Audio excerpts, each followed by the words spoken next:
from Fargo and serving you on TV, online, and on the go. This is Valley News Live at 6. The government VA should find a different third party because the health nets prove they can't handle it.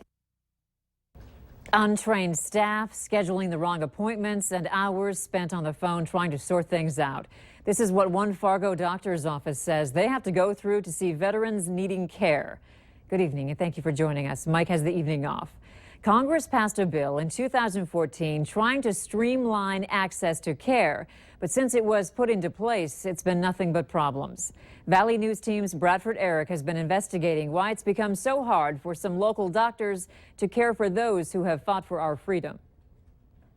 They've actually scheduled a patient for orthopedic care at a veterinarian's office before. Vanessa Heil is the practice manager at the South Fargo Medical Office, and she says most days at least one staff member has to be diverted to simply sit on the phone. On Friday, it took the receptionist 4.5 hours just working on a couple of patients, trying to get their appointments scheduled, get their surgeries in order. And Heil keeps ticking off the horror stories. She tells me how one veteran had to sit on the phone with HealthNet for 8 hours before getting the correct information.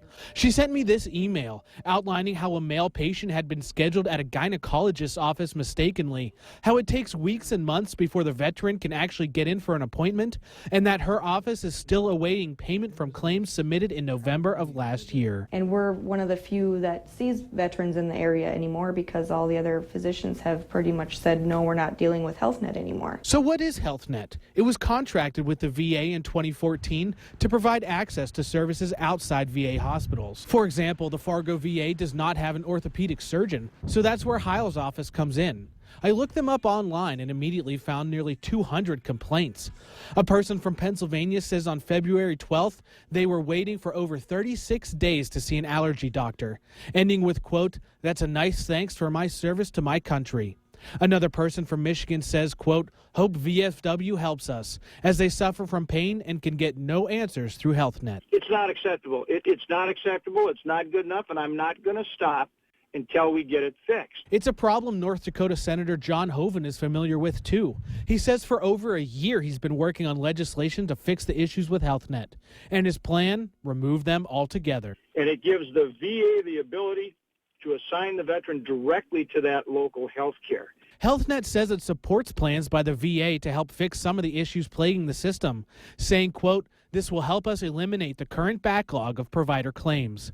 But in the meantime, it's still a daily battle for Vanessa Heil and her staff. Bradford Eric, Valley News Live.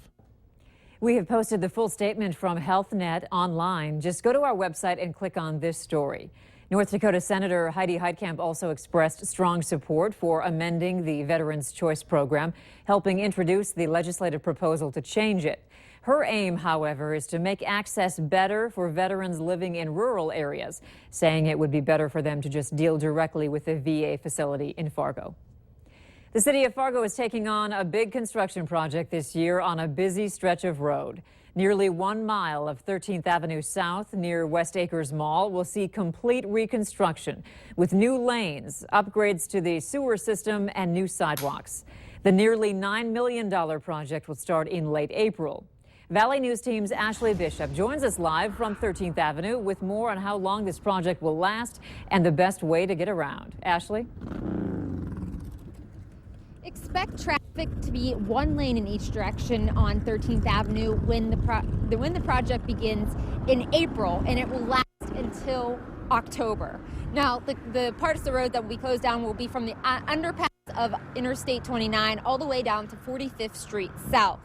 Now, the city says this project is very important as they hope it will reduce crashes that happen at the intersection of 13th Avenue and 42nd Street South. There's been a lot of rear-end crashes in that stretch westbound where the 2 lanes continue through but the 3rd lane drops. So our police department was interested in this project moving forward, and so hopefully there'll be some safety improvements as well. Gordon says the project is long overdue. The concrete and infrastructure is about 30 years old.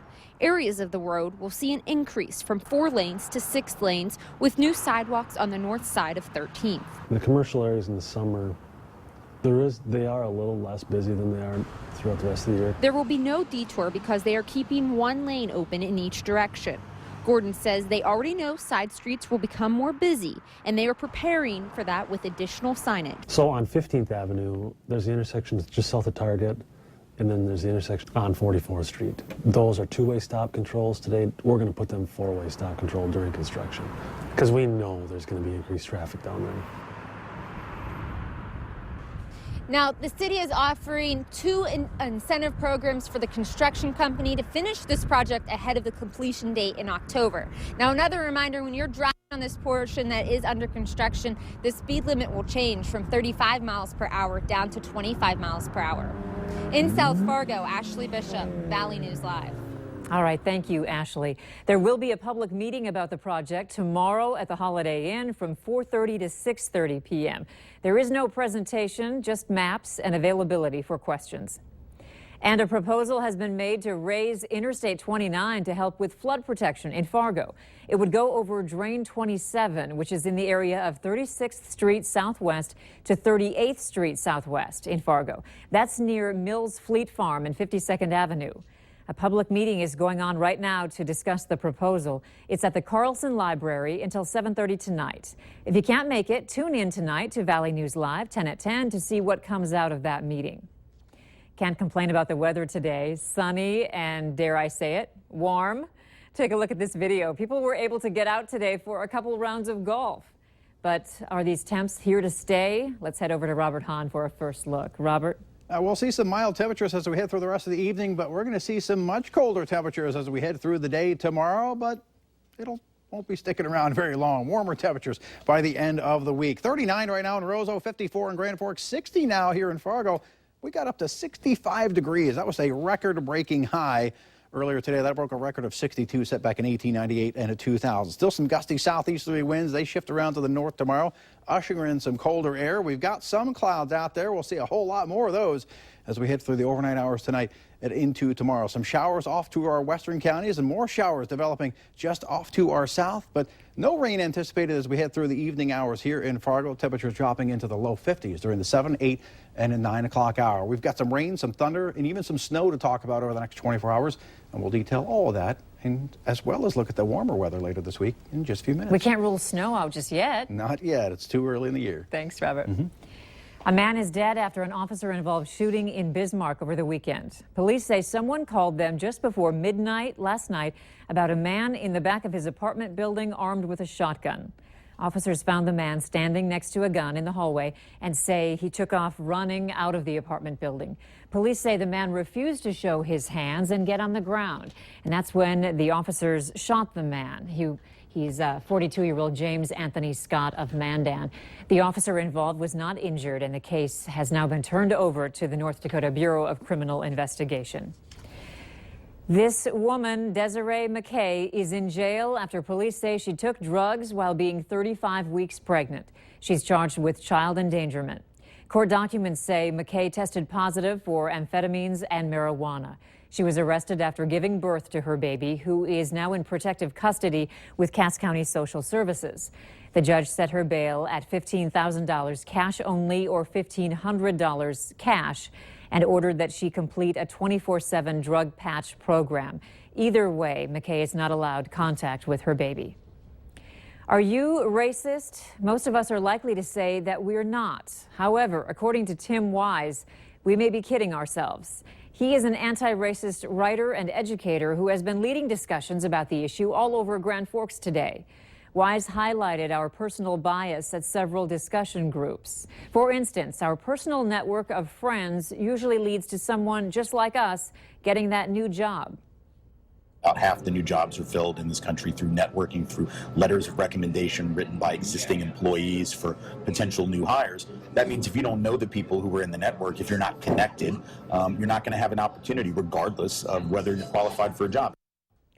Wise says the answer may lie in our discussions just like this one with our children and at our schools.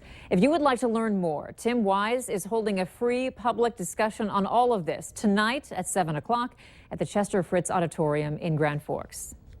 If you're planning on flying out of the Minneapolis-St. Paul International Airport this week, make sure you get there at least 2 hours early. The security lines have been much longer because of consolidated checkpoints. When the TSA reduced the number of checkpoints last month, they said it would speed things up, but the opposite happened. For weeks, travelers have been missing their flights. During the busy times, some travelers are waiting in line more than an hour. Minnesota Governor Mark Dayton wrote a letter to the TSA administrator saying he's deeply concerned about the delays.